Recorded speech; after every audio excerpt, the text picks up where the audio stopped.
जब बिंदुसार का अंतिम समय आया तो उसकी इच्छा सिंहासन को अपने पसंदीदा वारिस को देने की हुई। कहा जाता है कि बिंदुसार ने अपने जिस बेटे को सिंहासन के लिए अयोग्य बताया था वो उसे पाने के लिए इतना बेकरार था कि उसने अपने सभी 99 सौतेले भाइयों को मार डाला। किसी राजा जैसी शानदार पोशाक में वह अपनी अंतिम सांसें ले रहे पिता के सामने पहुंचा और बोला, अब मैं इकलौता वारिस हूं तुम्हारा। और वो इकलौता बेटा था अशोक। और ये तो बस उसकी शुरुआत थी।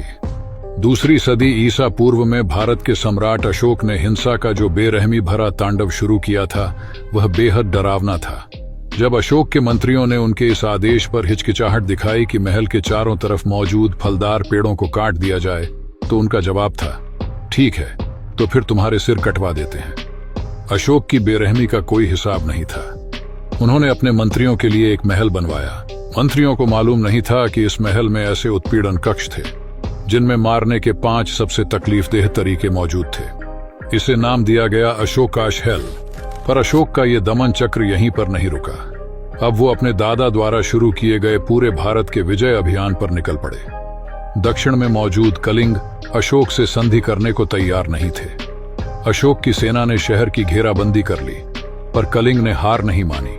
और जब कलिंग की हिम्मत जवाब देने लगी तो अशोक के सैनिकों ने चढ़ाई कर दी। अशोक अपनी जीत का आकलन कर रहे थे कि तभी उन्हें एक शख्स सामने खड़ा नजर आया। हे शक्तिशाली नरेश, आप इतने ताकतवर हैं कि सैकड़ों हजारों की जान पलक झपकते ही ले सकते हैं। जरा अपनी ताकत दिखाते हुए इस मरे हुए बच्चे में जान डाल दो। आखिर यह निडर भिक्षुक कौन था जिसने अशोक को उनके युद्ध अपराधों की याद दिलाने की हिम्मत की? उसकी असली पहचान तो नहीं मालूम, पर यह जानते हैं कि वह बुद्ध का शिष्य था। उस समय से 200 साल पहले मौजूद इस विचारक का नाम ज्यादा मशहूर नहीं था। बुद्ध संदेश देते थे अहिंसा, बोध और करुणा का। उनके अनुयायी धन वैभव को त्याग कर पूरी दुनिया में घूमते हुए अपने जीवन को मिसाल बनाकर बुद्ध के संदेश फैलाते रहते थे। यह भिक्षु उन्हीं में से एक था और अपनी हिम्मत और अक्लमंदी से उसने एक बेरहम राजा में भी करुणा जगा दी और अशोक हमेशा के लिए बदल गए। उन्होंने कत्लेआम वाली जगह यह स्तंभ बनवाया। ऐसे और स्तंभों का भी निर्माण करवाया गया। इस पर अशोक के शुरुआती संदेशों में से एक दर्ज था, सभी लोग मेरी संतान हैं और मैं चाहता हूं कि मेरी सभी संतानों का कल्याण हो, वे प्रसन्न रहें। ऐसा नहीं था कि अशोक ने अपने करीबियों को चुनने से संबंधित नियमों को तोड़ा था।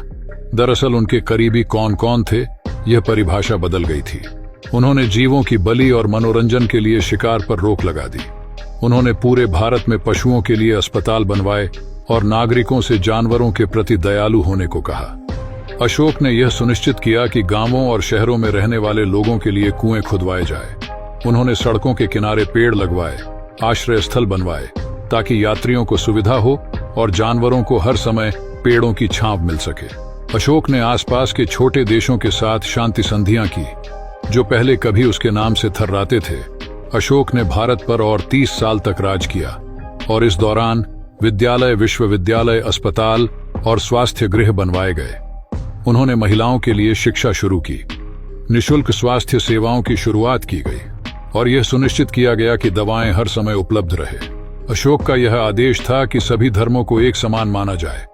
उन्होंने कहा कि गलत तरीके से कैद या बेरहमी के शिकार लोगों के साथ न्याय हो। अशोक के शासन में जो मंदिर, महल और स्तंभ भारत में बनवाए गए थे, धार्मिक कट्टरवादियों ने उनमें से ज्यादातर को तोड़ डाला। उन्हें सम्राट अशोक की ये सारी चीजें दिखावा भर लगती थीं। धार्मिक कट्टरवादियों के विरोध के बावजूद अशोक की विरासत आज भी कायम है। बौद्ध धर्म दुनिया की सबसे असरदार धार्मिक विचारधाराओं में से एक बन गई। अशोक के संदेश अरामीक भाषा में पत्थरों पर उकेरे गए। यह यीशु की भाषा थी जो इस दौर से कुछ 100 साल बाद पैदा हुए थे। अशोक ने बौद्ध दूतों को मिडिल ईस्ट भेजा ताकि करुणा, रहम, नम्रता और शांति का संदेश फैल सके। यह अशोक के चंद मंदिरों में से एक है जो तोड़े जाने से बच गए। यह भारत में 12 बार की पहाड़ियों की गुफाओं में है। पर सम्राट अशोक का सपना अलग है। इसकी गूंज समय के साथ और बढ़ती ही जा रही है।